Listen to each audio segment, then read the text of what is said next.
দশম শ্রেণীর প্রত্যেকটি ছাত্র এবং ভাই বন্ধুদেরকে অসংখ্য ধন্যবাদ জানাই বেদান্ত একাডেমির আরো একটি নতুন পর্বের অংশগ্রহণ করার জন্য। আজকের পর্বে তোমাদের জন্য রয়েছে দশম শ্রেণীর মাধ্যমিকের দ্বিতীয় অধ্যায়, অর্থাৎ সরল সুদের যে অধ্যায়টা রয়েছে অঙ্কের, সেই অধ্যায়টা নিয়ে আজকে আমরা আলোচনা করব। তো সেটা আলোচনা করতে গিয়ে কয়েকটা জিনিস আমাদের আগে জেনে নিতে হবে। তো সেই জিনিসগুলি আমরা প্রথমে জেনে নিই। প্রথম যে বিষয়টা আমাদের জানতে হবে সেটা হচ্ছে ঋণদাতা। ঋণদাতা কাকে বলা হয়? অর্থাৎ দেখো, যে আমাদেরকে কি দিচ্ছে না, টাকাটা দিচ্ছে, তাকে আমরা কি বলবো? ঋণদাতা বলবো। এটাকে ঊর্ধ্বতম বলা হয়ে থাকে, কিন্তু বলা হয়ে থাকে, বা আমরা বলতে পারি পাওনাদার। ঠিক একই রকম ভাবে আমরা যাকে ঋণ দিচ্ছি তাকে আমরা কি বলি? ঋণ গ্রাহিতা বলি, তাই তো? তাকে আমরা কি বলি?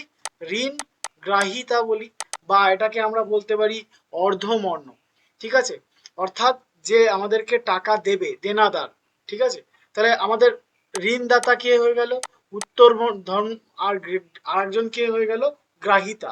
একজন ঋণদাতা, একজন গ্রাহিতা। 2 নাম্বার যে কনসেপ্টটা আমরা নেব সেটা হচ্ছে আসল। আসল মানে যে টাকাটা আমাদেরকে ধার দেবে, বা যে পরিমাণ টাকাটা আমরা কারো কাছ থেকে সুদ হিসাবে নেব, সেটাকে আমরা কি বলবো? প্রিন্সিপাল বলবো বা আসল বলবো। সুদ কাকে বলবো? যে টাকাটা আমাদেরকে ওই আসলের সাথে সাথে একটা নির্দিষ্ট সময়ে দিতে হবে, সেটাকে আমরা কি বলবো? সুদ, যেটাকে আমরা আয় দ্বারা ইন্ডিকেট করি। ওকে, এরপর চলে আসো সুদের হার। সুদের হার কি? একটা টাকার পার্সেন্টেজ, অর্থাৎ সুদের হার অর্থাৎ আর দ্বারা প্রকাশ করা হয়। একটা টাকার পার্সেন্টেজ, ধরো তুমি কারো কাছ থেকে 100 টাকা নিয়েছো, তুমি বছর শেষে গিয়ে 104 টাকা রিটার্ন করছো, তাহলে এই যে যে এক্সট্রা 4 টাকা তুমি রিটার্ন করছো, কত টাকার উপরে? 100 টাকার উপরে। এই 4টা হয়ে যাবে সুদের হার, অর্থাৎ সুদের হার কত হয়ে যাবে? 4%। ওকে, চলো তারপরে আমরা দেখব সুদ আসল বা সবৃদ্ধি মূল। সুদ আসল, সুদ আসল এর মানে হচ্ছে সুদ প্লাস আসল। ঠিক আছে? তাহলে আমাদের সুদ, কোনো একটা টাকা ধরো আমাদের 100 টাকা ছিল, তাহলে সেটা বছর শেষে গিয়ে 140 টাকা হচ্ছে। তো এখানে সুদ কত টাকা হচ্ছে? 40 টাকা। অতএব সুদ প্লাস আসল 40 প্লাস 100 সমান সমান 140 টাকা হয়ে যাবে। বোঝা গেল? চলো চলে যাব সময়ে। একটা কথা মাথায় রাখবে, সময়, সময় সবসময় টি দ্বারা প্রকাশ করা হয়। আর সময় কিন্তু অলওয়েজ আমরা বছরে ক্যালকুলেশন করব। কিসে ক্যালকুলেশন করব?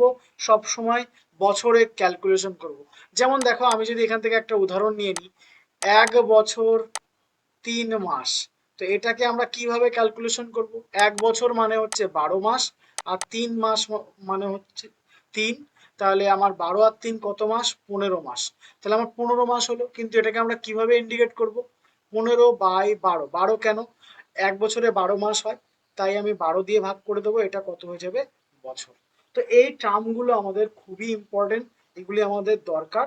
এর পাশাপাশি যেটা আমাদের দরকার সেটা হলো যে সূত্রটা আমরা জেনে নেব। আমরা সব প্রত্যেকটি অঙ্ক, যে সরল সুদের সূত্র রয়েছে, সেই সূত্রের সাহায্যে আমরা কমপ্লিট করব। তো সূত্রটা কি? সূত্রটা হচ্ছে আমাদের I is equal to P/100। ঠিক আছে? এটা হচ্ছে আমাদের সরল সুদের সূত্র। এবার দেখো, এখান থেকে যদি আমরা প্রিন্সিপাল বের করি, তাহলে পি এখানে থাকছে, আর এখানে আমার 100 গুণ আই চলে আসছে। 100 গুণ আই বাই কত চলে আসবে? পি আমার যেহেতু বের করতে বলেছে, রেস্ট অফ আর টি আমি বসিয়ে দেবো। এখন যদি সুদের হার বের করতে বলে, তাহলে আর ইজ ইকুয়াল টু কি হবে? সেই একই রকম আই ইন্টু 100, আই ইন্টু 100 হয়ে যাবে, বাই কত হয়ে যাবে আমাদের এখানে? পি আর টি থেকে যাবে, পি আর টি থেকে যাবে। এবার যদি আমার টাইম বের করতে দেয়, তাহলে টাইম ইজ ইকুয়াল টু সেই একই রকম 100 গুণ আই বাই আমার কত? টাইম বের করতে দিয়েছে, তাহলে পি আরটা থেকে যাবে। কিছুই না, দেখো এই সূত্র থেকেই বাকিগুলো আমার আসছে। কিভাবে আসছে যদি আমরা দেখি, তাহলে দেখতে পাবো, দেখো পি আমার প্রিন্সিপাল বের করতে বলেছে, পির সঙ্গে আর টি গুণ অবস্থায় ছিল, তাহলে এখানে আয়ের সাথে 100 গুণ হয়ে যাবে, বাই আরটি হয়ে যাবে। প্রতি ক্ষেত্রে যেটা বের করতে দেবে এখানে বসাবো, আর উপরে যে দুটো আমার দেয়া থাকবে সেটা আমরা নিচে বসাবো। তাহলে কিন্তু দেখো আমরা টাইম প্লাস প্রিন্সিপাল এগুলোও কিন্তু আমরা বের করে নিতে পারছি। ওকে, চলো এবার আমরা এক এক করে অঙ্কে চলে যাব। তাহলে আমাদের এই যে যা শিখলাম আমরা এগুলো ক্লিয়ার হয়ে যাবে। প্রথমেই দেখো, দুই বন্ধু একসঙ্গে ছোট ব্যবসা চালাবার জন্য বার্ষিক 12% সরল সুদের হারে একটি ব্যাংক থেকে 15,000 টাকা ধার নিলেন। 4 বছর পরে ওই টাকার জন্য তাদের কত টাকা সুদ দিতে হবে? তাহলে আমাদের সুদ কত ধরি, সুদ সমান সমান কত হয়ে যাবে, আয় হয়ে যাবে, তাই না? সুদ আমার কত হয়ে যাবে, আয় হয়ে যাবে। আসল কত, আসল কত, আসল পি, এখানে দেখো আসল দেয়া আছে কত টাকা, 15,000 টাকা, আসল 15,000 টাকা। সময়টা যদি আমরা দেখি, সময় টি কত, 4 বছর। ওকে, আর সুদের হার যেটা দেয়া আছে, সুদের হার আর ইজ ইকুয়াল টু কত দেয়া আছে, 12%। ওকে, এবার আমাদের সূত্রটাকে কি ছিল আমাদের, তাহলে আমাদের সুদ সুদ বের করতে হবে, অতএব মোট সুদ আমরা কি লিখতে পারি, I is equal to P R T by 100। এখানে আমার পি কত, আসল কত, 15,000 টাকা, আসল 15,000 টাকা। তারপরে আমার সময় কত, সময়টা 4 বছর টাইম, আর সুদের হার কত, 12%। ওকে, আর নিচে আমার 100। ক্যালকুলেশন করো, এই দুটো শূন্য এই দুটো শূন্য কেটে যাচ্ছে, এটাকে গুণ করো, তাহলে 4 12 180, 4 72, আর দুটো শূন্য, এত টাকা 7,200 টাকা কিন্তু আমার হয়ে যাবে কি না। তাকে তাহলে তিনি কত টাকা সুদ দিতে হবে তাকে, অতএব তাকে 7,200 টাকা সুদ দিতে হবে। ওকে, চলো পরের অঙ্কে আমরা চলে যাব।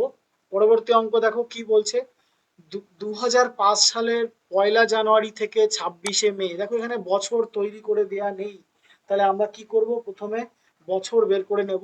সুদের হার কত, 6%, আসল কত, 2,000 টাকা। তাহলে আমার এখানে সুদ বের করতে হবে, তাহলে ধরি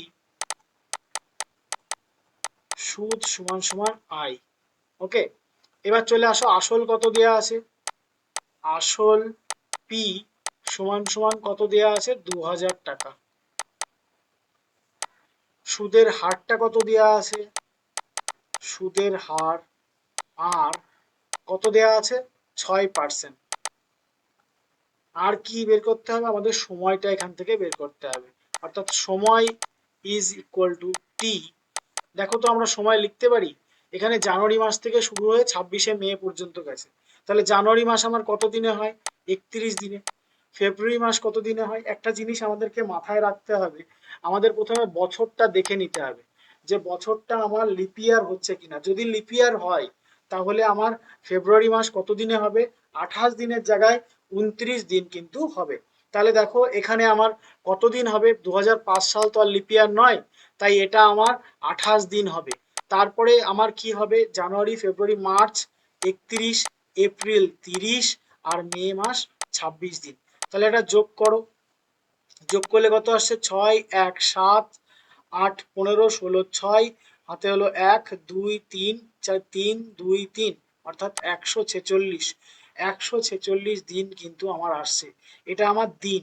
যদি আমরা এটাকে বছরে কনভার্ট করি তাহলে কত আসবে, 146 বাই 365 বছর, তাই তো? তাহলে দেখো এটাকে যদি আমি কাটি তাহলে দেখো 73 দিয়ে কাটলে 2 হচ্ছে, 73 দিয়ে কাটলে 5 হচ্ছে, তাহলে আমরা লিখতে পারি 2/5 বছর। ওকে, চলো এবার আমার কি বের করতে বলেছে, এখানে আমাদের সুদ বের করতে বলেছে, অতএব আমি লিখতে পারি মোট সুদ, মোট সুদ আই ইজ ইকুয়াল টু কত, আমার আসল দেয়া আছে 2,000 টাকা, আমার আসল দেয়া আছে, এখানে দেখতেই পাচ্ছ 2,000 টাকা আসল দেয়া আছে।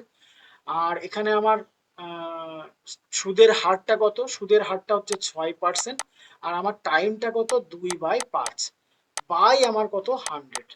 তাহলে দেখো আমি যদি কাটি এই দুটো শূন্য কেটে যাবে, 5 দিয়ে কাটলে 20 কে 4, তাহলে 4 ছক 24 দুগুণি 48 টাকা। তাহলে সুদ কত হবে? 48 টাকা। তাহলে আমরা লিখতেই পারি যে 2005 সালের জানুয়ারি মাসের থেকে 26শে মে পর্যন্ত সুদ 2000 টাকার 6% হারে সুদ কত টাকা হবে? 48 টাকা। তো তোমরা এটা লিখে নিও। চলো দেন আমরা পরবর্তী অঙ্কে চলে যাব। দেখো পরবর্তী অঙ্ক কি দেয়া আছে? বার্ষিক সুদের হার দেয়া আছে, আসল দেয়া আছে, আর সময় দেয়া আছে। তাহলে আমার এখানে কি বের করতে হবে? সুদটা বের করতে হবে, তাই তো? তাহলে আমরা লিখে নিই, ধরি সুদ সমান সমান আই টাকা। এবার দেখো বার্ষিক যে সরল সুদের হারটা দেয়া আছে এটাকে আমরা একটু কারেকশন করে নেব। তার আগে লিখি আসল পি ইজ ইকুয়াল টু কত টাকা? 960 টাকা। ঠিক আছে, এবার চলে আসো আমাদের বার্ষিক সুদের হার যদি আমরা লিখি তাহলে সুদের হার কি হয়ে যাবে? সুদের হার কত আমার? 8/1/3, অর্থাৎ এটাকে আমরা একটু কারেকশন করে লিখলে কি হবে? 3 8 24 আর 1 25/3%। কিভাবে আসলো? এটার সঙ্গে গুণ, এটার সঙ্গে যোগ, তাহলে 3 8 24 আর 1 25/3%। এবার চলে আসো সময়টা যদি আমরা দেখি তাহলে সময় কত হয়ে যাবে? সময় টি ইজ ইকুয়াল টু কত? 1 বছর 3 মাস, অর্থাৎ এটাকে আমরা লিখতে পারি 12 + 3 মাস। তাহলে কত আসছে? 15 মাস। 15 মাসকে যদি আমরা বছরে নিয়ে যাই তাহলে 15/12 বছর, কাটলে কত হয়ে যাবে? 5, এটা হয়ে যাবে 4, অর্থাৎ 5/4 বছর কিন্তু আমার হয়ে যাবে। এবার দেখো আমাদের সূত্রে আমরা নিয়ে আসবো। সূত্র কি ছিল? I is equal to P R T by 100। তাহলে আমার এখান থেকে মোট সুদটা আমরা পেয়ে যাব।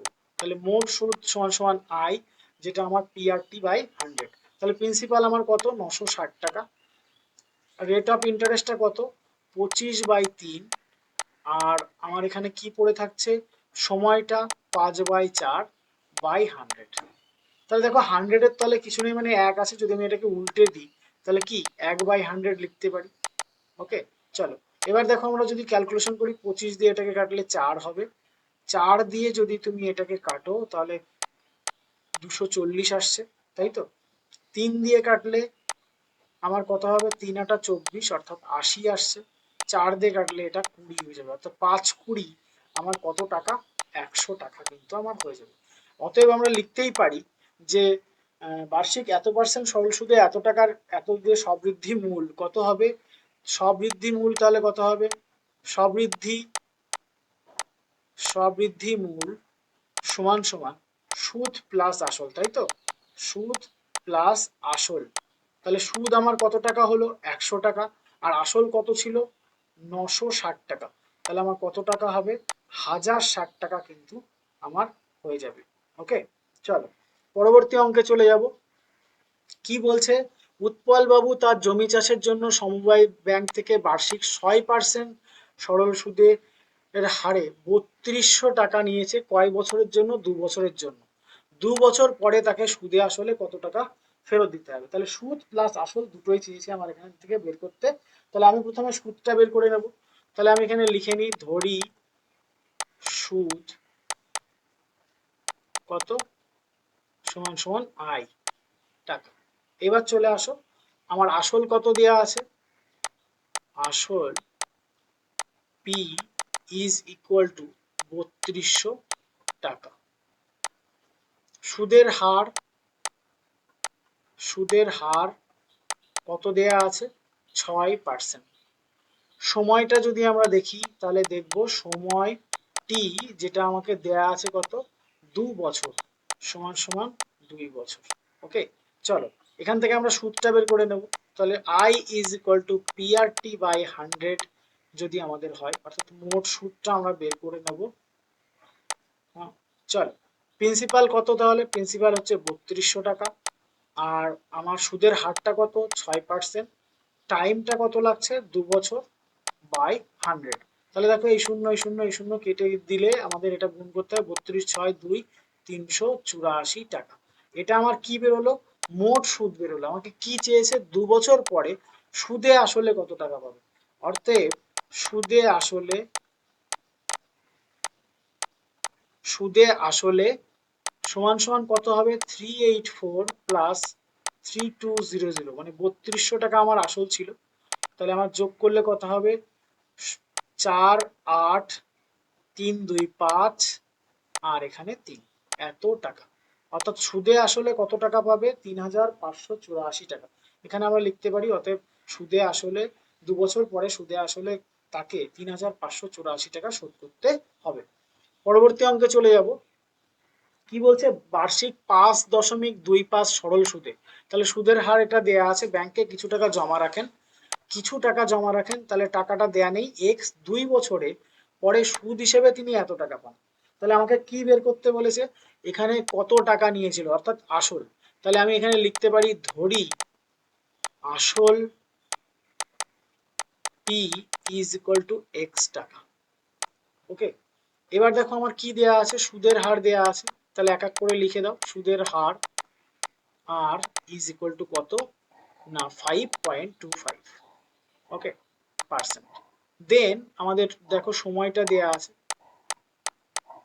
সময় সমান সমান 2 বছর, আর মোট সুদটা দেয়া আছে, মোট সুদ আই ইজ ইকুয়াল টু কত না 840 টাকা। ওকে, এবার আমার এখান থেকে তাহলে কি বের করতে হবে, প্রিন্সিপাল বের করতে হবে। তাহলে দেখো আমাদের I is equal to PRT by 100, এখান থেকে আমরা লিখতে পারি P is equal to, P যদি দিয়ে দিই তাহলে আর টি আমার এখানে রয়েছে, আর টি নিচে চলে যাবে, আর টি আর আই আর 100 এখানে গুণ হয়ে উপরে চলে আসবে।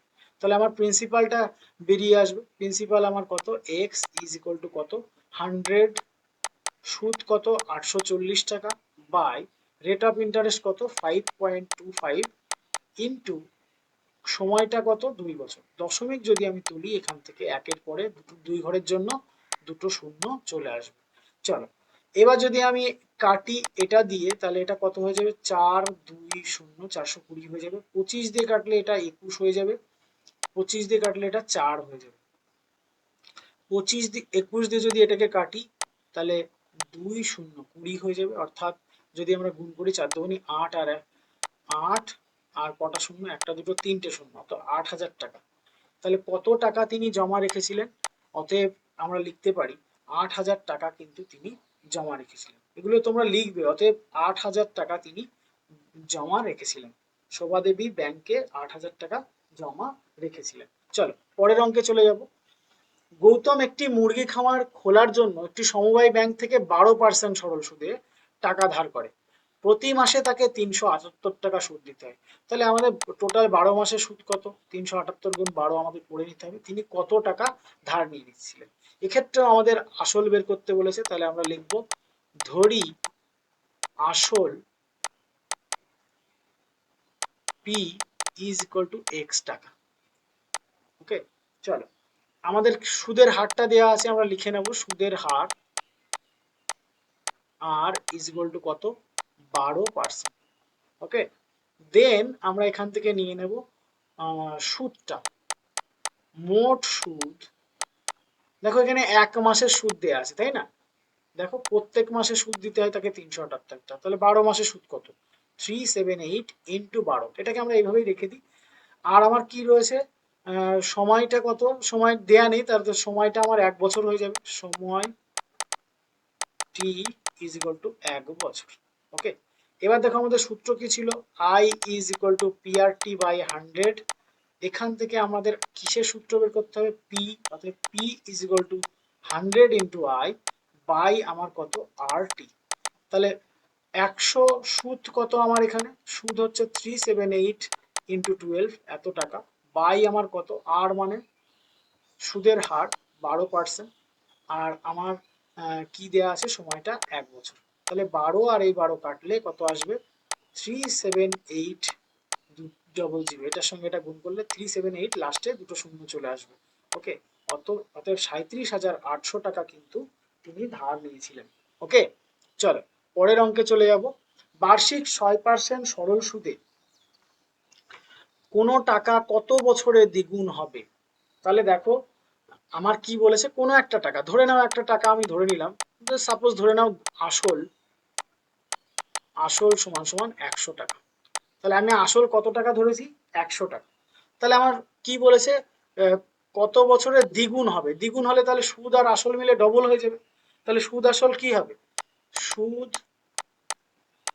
আসল সমান সমান 100 গুণ 2 টাকা, অর্থাৎ 200 টাকা। ওকে, এখান থেকে যদি আমরা সুদটা বের করি, আসল আমার 100 টাকা, সুদ আসল আমার সরি হ্যাঁ, সুদ আসল 200 টাকা, তাহলে সুদ সমান সমান কি হবে? সুদ সমান সমান আমরা এখান থেকে লিখতেই পারি যে 200 মাইনাস 100, মানে সুদ আসল আমার 200 টাকা, এর থেকে আসল বাদ দিলে সুদ পড়ে থাকবে, অর্থাৎ 200 মাইনাস 100 ইজ ইকুয়াল টু 100 টাকা। তাহলে সুদ আমরা পেয়ে গেলাম এখান থেকে। সুদের হারটা আমার দেয়া আছে, সুদের হার দেয়া আছে, কত দেয়া আছে? 6%। তাহলে সুদের হারটা কত আমার? 6%। এবার আমাকে কি বের করতে বলেছে, না এখান থেকে আমার প্রিন্সিপালটা বের করতে বলেছে, না সরি টাইমটা বের করতে বলেছে, কত বছরে দ্বিগুণ হবে। তাহলে টাইমটা দেয়া নেই আমার, time is equal to X বছর। চলো আমরা এবার ক্যালকুলেশন করব, I is equal to P R T by 100। এক এক করে আমরা মান বসিয়ে দিই। প্রিন্সিপাল আমার 100 টাকা। আচ্ছা, এখান থেকে টাইমের সূত্রটা আগে লিখতে হবে আমাদেরকে, time is equal to 100 into I by কত, টাইম বাদ চলে যাচ্ছে তাহলে পি আর নিচে চলে আসবে। চলো তাহলে 100 ইন্টু সুদ কত? 100 টাকা। চলে আসুন নিচে কত? প্রিন্সিপাল, প্রিন্সিপাল হচ্ছে আমার 100 টাকা। আর আমার কি পড়ে থাকছে? রেট অফ ইন্টারেস্ট, অর্থাৎ সুদের হার কয় পার্সেন্ট? 6%। তাহলে 100 100 কেটে যাচ্ছে, 2 দিয়ে কাটলে 50, 2 দিয়ে কাটলে 3। তাহলে 50কে আমরা 3 দিয়ে ভাগ করব, একবার যাবে 3, 2 শূন্য, 6 বার যাবে 18, 2, অর্থাৎ 16.2/3%। সরি এটা পার্সেন্ট না, এটা বছর হবে, কারণ আমরা এখানে সময় বের করছি তাই না। তাহলে সময়টা কত বছর হয়ে যাবে? 16.2/3 বছর কিন্তু আমাদের সময় হয়ে যাবে। চলো পরের অঙ্কে চলে যাব। মান্নান মিয়া কিছু টাকা ধার করা 6 বছর পর দেখলেন দেয় সরল সুদের পরিমাণ এত অংশ, বার্ষিক শতকরা সরল সুদের হার কত ছিল সেটা আমাদের বের করতে বলেছে। তাহলে দেখো এখানে আমাদের কি কি দেয়া আছে, সময়টা দেয়া আছে 6 বছর, সুদের পরিমাণটা দেয়া আছে, মানে অর্থাৎ সুদটা দেয়া আছে, সুদের অংশ দেয়া আছে অ্যাকচুয়ালি, আর বার্ষিক শতকরা সরল সুদের হার কত ছিল সেটা আমাকে বের করতে বলেছে। এখানে কিন্তু আমাদের আসলও কিন্তু দেয়া নেই। ওকে, তাহলে আমি এখান থেকে ধরে নিই, প্রথমে ধরি আসল সমান সমান এক্স টাকা। আমি আসলটা নিয়ে নিলাম এক্স টাকা। তাহলে আমার এখানে মোট সুদটা কত হবে? দেয়াই আছে দেখো, মোট সুদ আই ইজ ইকুয়াল টু, মোট সুদ কত দেয়া আছে? 3/8 অংশ, কার? এই এক্স এর। তাহলে আমি লিখতে পারি এক্স এর 3/8 অংশ কিন্তু এখানে আমার সুদটা দেওয়া আছে, অর্থাৎ 3x/8, এটা কিন্তু আমাদের সুদ হয়ে যাচ্ছে। ওকে, এবার দেখো রেট অফ ইন্টারেস্ট এখানে আমার দেওয়ার নেই, তাহলে আমার রেট অফ ইন্টারেস্টটাকে বের করতে হবে, অর্থাৎ সুদের হারটা কিন্তু আমাদের বের করতে হবে। তাহলে সুদের হার আমরা আরই লিখে দিলাম। এবার চলো আমরা সূত্রে চলে যাই। তাহলে আমাদের সূত্র কি ছিল? I is equal to P R T by 100। এইবার একটা জিনিস খেয়াল করো, আমার এখান থেকে কি বের করতে বলেছে? সুদের হার কত সেটা বের করতে বলেছে। তাহলে আমি আরটাকে লিখবো এখানে, আরটাকে এখানে লিখবো। আরটা যদি আমরা লিখি তাহলে 100 ইন্টু আই উপরে চলে যাবে, আর নিচে কি পড়ে থাকবে? পি আর টি। চলো এবার আমরা ইনপুট করব 100, সুদটা কত? 3x/8, আর নিচে চলে আসো, নিচে আমাদের কত এসে যাচ্ছে? আসলটা আমার এক্স, আর এখানে টাইম টিটা আমার কত বছর? 6 বছর। তাহলে দেখো এর তলে কিছু নেই মানে এক আছে, এর তলে কিছু নেই মানে এক আছে, তাহলে আমরা এটাকে যদি উপরে দিই তাহলে উল্টে যাবে, 1/x, আর এটা কত হয়ে যাবে? 1/6। এবার দেখো আমরা তাহলে এটা বাদ দিয়ে দিই, এখানে আমরা ক্যালকুলেশন করি। তাহলে এক্স এক্স কেটে যাচ্ছে, 3 দিয়ে এটাকে কাটলে কত হয়ে যাবে? 2 হয়ে যাবে, 2 দিয়ে এটাকে কাটলে 50, 2 দিয়ে কাটলে 4, 2 দিয়ে কাটলে 25। এবার 25কে আমরা ভাগ করব 4 দিয়ে, 4 দিয়ে, তাহলে 4 ছক 24, তাই না? 24 1, 6/1/4%, অর্থাৎ সুদের হারটা কত? 6/1/4%। এখন এই পর্যন্ত। পরবর্তী অঙ্কগুলি আমরা পরবর্তী ভিডিওতে দেখব। Thank you so much.